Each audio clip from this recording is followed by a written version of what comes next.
Hey, fellas, and welcome to Film Studies Shawshank Redemption and our study on the art of script writing while we are being locked up due to this coronavirus. I am hoping you guys are doing great. I hope you enjoyed the movie. I've loved the movie so much, I have actually gone to Mansfield, Ohio. It's only like 3 hours away to the Ohio State Reformatory. You can take tours of it. You can even do ghost tours of it at nighttime and things of that sort. It's really cool. It's just outside of Columbus, Ohio. So if you really enjoy the film and have some time to do a road trip, go up to it. Um, let's talk about this movie and the screenplay. First, it is comes from Stephen King's book, Rita Hayworth and the Shawshank Redemption, which was a short story in his novel Different Seasons.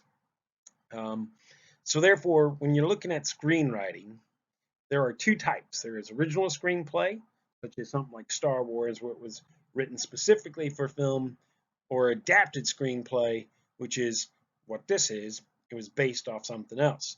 The book Different Seasons, which is a cool book, actually has two other movies that have been made in it: At Pupil and The Body, which is the movie Stand By Me. The book was less, the story Shawshank is less than 100 pages, so therefore it is an adapted screenplay. Stephen King has a really cool policy in which he gives young filmmakers the right to make one of his short stories into a movie. He sells them the rights to it for $1. That is it. And in 1983, Frank Darabont, who is the director and screenwriter of this, bought from Stephen King The Woman in the Room, another short story from Stephen King, for $1. But once he had released as a screenwriter Nightmare on Elm Street Part 3, Stephen King in 1987 sold him um, Rita Hayworth and The Shawshank Redemption for also $1, mainly because he did not think the story could be made into a movie. 5 years later, Darabont had it adapted to a screenplay and ready to go. By the way, before we move on, this photo of Stephen King here, man, that is creepy. He looks like, hey, I could be the next Charles Manson. Um, what Frank Darabont wanted to do was honor the source material that Stephen King had done. And it is a really great short story. Again, I'm going to encourage you to read it sometime. But he had to make some major changes. It went from a 96-page short story to a film that has a running time of nearly 2.5 hours. So he wanted to keep the narration of Red, and he's actually going to use some of a dialogue verbatim of what Red said. In the book, though, there's going to be some changes versus the film, just because Frank Darabont needed to beef out some of the story more. So, like, some of the differences is Brooks, the character Brooks, the elder gentleman. It's just a side mention, and the only thing that's really mentioned of him is that he dies in an old folks' home. Whereas we get to really know uh, Brooks throughout the film, and then we get that moving emotional montage that ends with him hanging himself. Um, Tommy goes from being another minor character that starts to give a story about the true murderer of Andy's wife and her lover, and but he's transferred by the warden to another prison, whereas in the movie he's chewed to pieces. Interesting enough, the role of Tommy was offered to a very young Brad Pitt, but Pitt eventually turns it down to be in the role that makes him a breakout star from Thelma and Louise. A multitude of other wardens are in the short story because it is a long time frame and wardens go over and over and over. So Frank Darabont, though, to give us one central villain, creates just Ward and Norton. And then finally, in the movie, Red and Andy find each other, but in the book, um, it's different.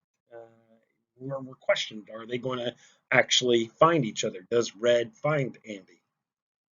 Bonus fun fact, Red in the book is an old Irish white guy, and they keep the name. And Frank Darabont makes a joke about it in Morgan Freeman's line in the delivery of the film.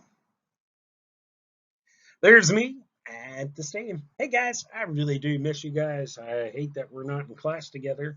Um, but yeah, I'll show you some more photos I took from the gel here a little bit later. All right, on your own, I'm going to need you to watch this video. There will be some questions on the quiz over it. This is just a video that tells you of what's the difference between the movie and the book, the short story. Alfred Hitchcock, one of America's greatest film writers, shared, to make a great film, you need three things: the script, and the script. Although he has a deep British accent with a chubby face, so it'd be more with like, you need three things: the script, and the script. I know that was really bad, but hey, we're on coronavirus time. So how does it go from the script to the production? This is a really cool story. Frank Darabont approaches Castle Rock Studios to produce the film after he finishes writing a screenplay. Bonus fact, the company's name of Castle Rock is actually Stephen King's fictional town in Maine that he has used in numerous stories. Rob Reiner, who is the executive producer at Castle Rock and has directed several movies, he included actually, he had directed Stand By Me in 1984, based off of Stephen King's short story, The Body. Rob Reiner offers Frank Darabont $3 million for the script so he can direct it because he loves Frank Darabont's script. And he's like, here's $3 million, give it to me, and I will direct it. And I already have Tom Cruise lined up to star in it. Additionally, to sweeten the deal, Rob Reiner says, you know what we can do is you do this, we'll give you $3 million, and then you write another screenplay, and we'll finance that next movie, whatever you decide to do. So Frank Darabont had a huge decision to make, and his choice, at 33 years old, being extremely broke, barely able to pay rent, and in his words, you can see what he was offered there, was very tempting. But Frank Darabont's response was, you continue to defer your dreams in exchange for money and, die without having done the thing you said to do. So he rejects the offer so he could direct the film. And Castle Rock says, all right, we'll do this, but we have the right to fire you anytime we want in the production of this film. And if we fire you, then Rob Reiner can finish directing the movie.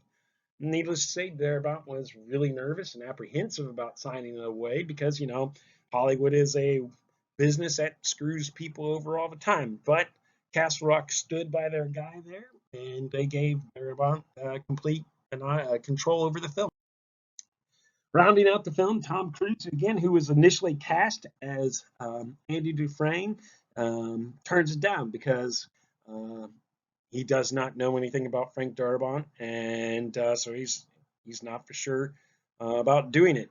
Tom Hanks is offered the role, but he turns it down because of other film obligations that he was doing. And then Kevin Costner was also offered, who also had to turn it down because of other roles. So,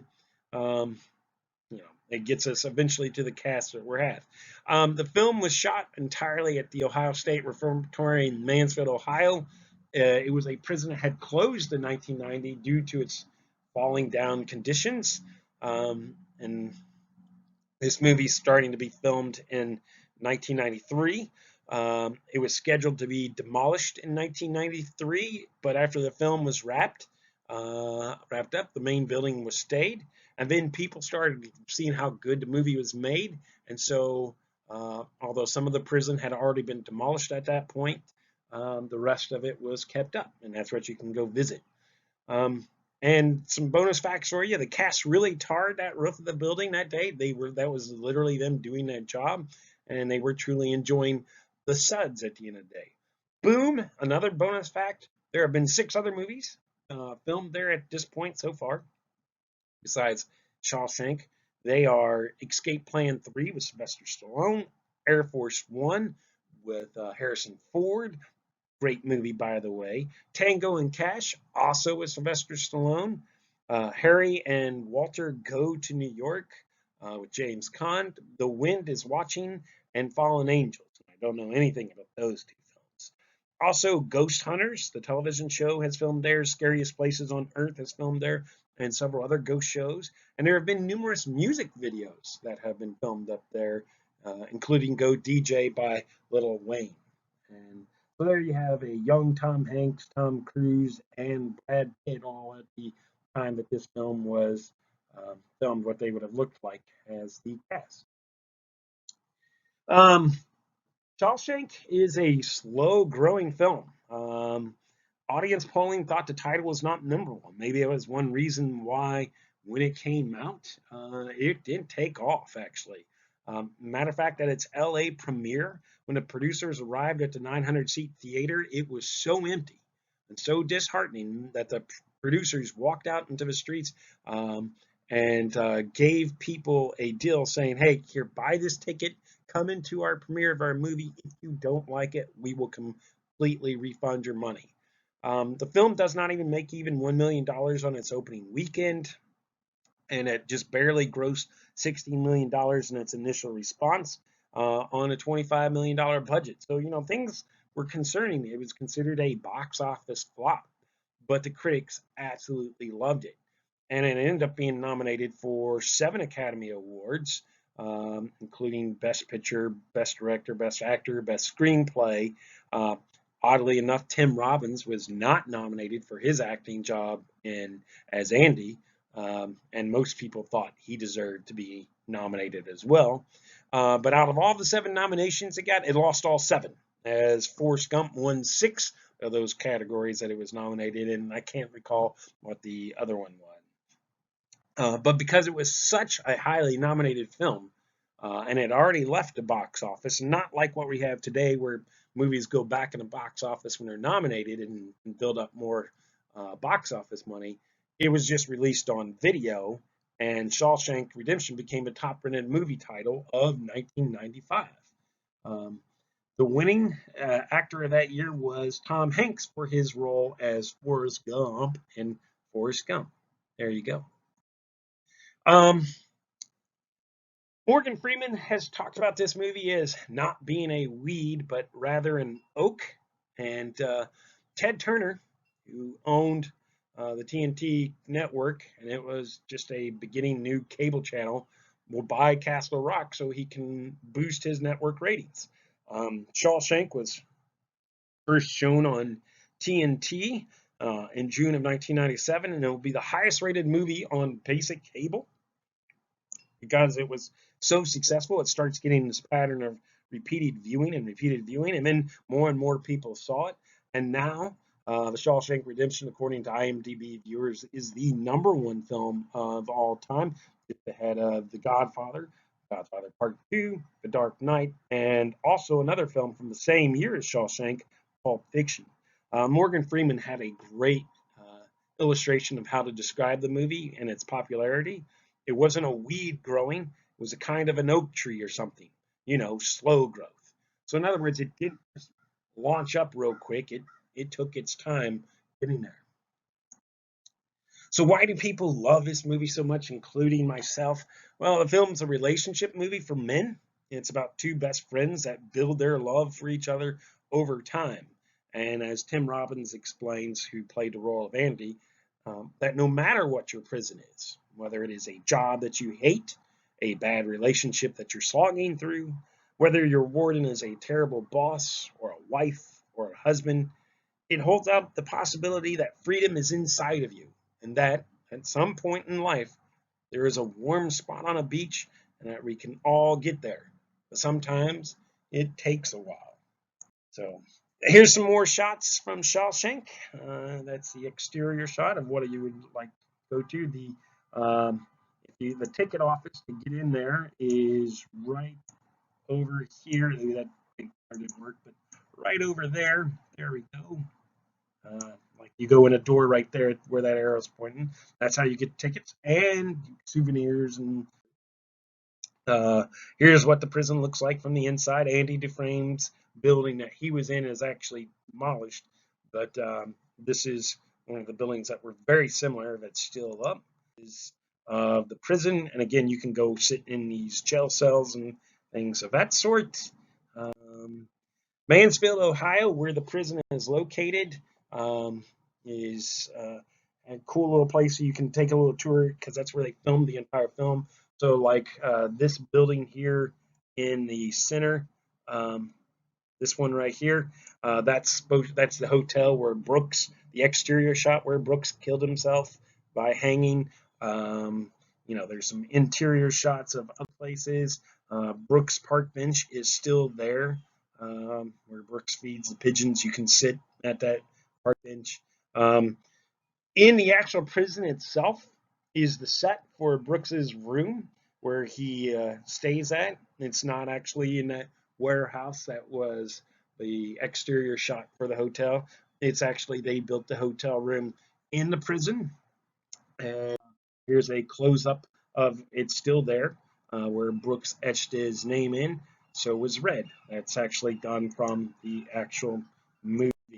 The tunnel that Andy escaped through, that the warden, the poster had we seen the poster, it would have been right here like this, and but the tunnel itself is actually this. This is everything the tunnel was. The camera would have sat right here. That didn't come out so great here. The camera would have sat out right here, and it shot through the tunnel, like where you can see the light is at the end there, and the warden would have been standing right here when him and Red are talking about discovering how Andy escaped. Um, Here's another interior shot of the prison. This comes from, if you've seen Escape Plan 3, this is in that little scene. It's not that good of a movie, though. All right, what I need you to do is now watch this YouTube link. Both of these video links are short, um, and you just watch both of them. Take notes over them. There is a quiz over all of this material that is on the notes that we've just gone over. So if you need to go back and take some quick notes, feel free to do so. Also, there's going to be questions from the 2 YouTube videos, so make sure you take notes on that. It is a timed quiz.